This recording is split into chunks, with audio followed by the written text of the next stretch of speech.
I re-downloaded Battlefield 1 the other day because I've seen some of your comments asking for it. So here I am, and unfortunately the servers are pretty empty. So I headed back to the single player, which I haven't played since the game released in 2016. So I'm going into this fresh-minded. I don't remember nothing. Who the fuck is that guy? At the end of this video, I'll be ranking all the individual war stories from worst to best. So make sure to stick around for that. Alright, let's jump in, shall we? Well, that's a hot start. Storm of Steel is the prologue, which sees you defending the front lines of the Western Front as multiple soldiers from the 369th US Infantry Regiment. The German Imperial forces are becoming overwhelming, so you make your final stand.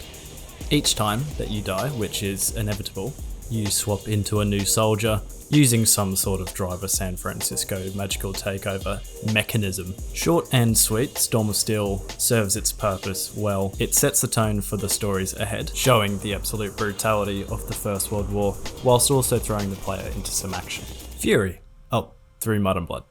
Danny Edwards, a new recruit joining the crew of a Mark V landship, which is one of those big fellas that sort of move through like a Roomba, sucking up dust on your floor. Danny is a new recruit, and he's a noob at driving tanks, and the rest of the crew has the battle pass, and they don't seem to trust him, because he doesn't have the battle pass. Which ends up becoming an issue later on. The crew is deployed to Cambrai as British forces attempt to punch through German defences. This mission is fairly linear as you make your way through the various villages and landscapes of France, taking out artillery and heavy weapons as you go. Although we have seen this sort of gameplay for many years, it's held together by some excellent story points like trust and brotherhood.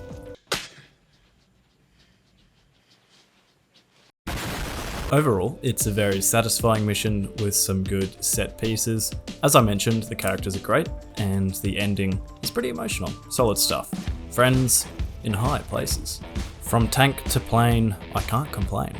This time, you play as Clyde Blackburn, yes! An American pilot posing as George Rackham. Doesn't work as well as Clyde Blackburn. In this story, you fly an F-2B tasked primarily with reconnaissance. It does go for a little bit too long, I would say, although flying around the Western Front is quite fun. It just gets a bit old after a while. No. Wait. I didn't find Clyde and Wilson as engaging as some of the other characters from the stories, but overall, it's pretty decent. Their banter, though, it's a bit lackluster, to say the least. You're George Rackham, son of the 4th Earl of Windsor. That's right.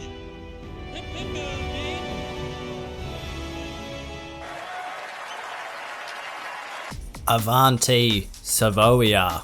Pizzeria, I've got diarrhea. This one takes place in the Italian Alps as Luca Vincenzo searches for his twin brother Matteo. On his search, he must fight with the Royal Italian Army to push back the advancing Austro-Hungarian forces. Besides the story, which does end up being pretty tragic, because spoilers, Matteo, he's big dead. Not much really happens, to be honest, at least compared to the two before it. It's not bad, it's just pretty generic, I would say. The Runner. The Runner. It's glorious. Now, I'm probably a bit biased towards the Anzacs, but yeah, I love this one. I'm so glad that DICE decided to cover Gallipoli, as I feel like it doesn't get much acknowledgement in movies or TV or games outside of Australia and New Zealand, so it's pretty good. I think this is a great point to mention the beauty of Battlefield 1's soundtrack. It's absolutely stunning and severely underrated in the gaming community.